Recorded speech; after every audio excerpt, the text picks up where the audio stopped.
مريض نفسي وقاتل كتب اعترافاته بدم الضحية. في أواخر القرن ال19 اتولد ألبرت فيش في مدينة واشنطن سنة 1870.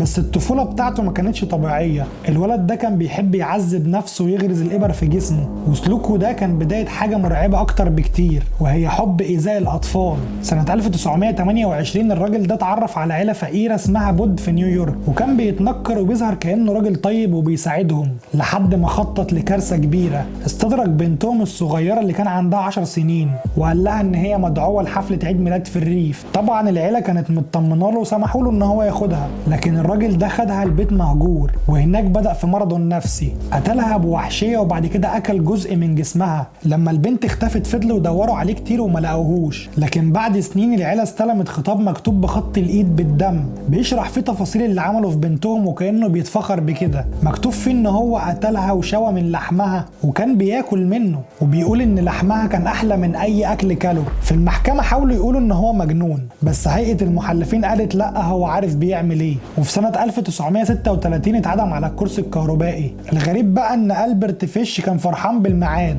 وكان بيقول عنه ان هتبقى اعظم اثارة في حياتي، يعني ما كانش خايف من الموت.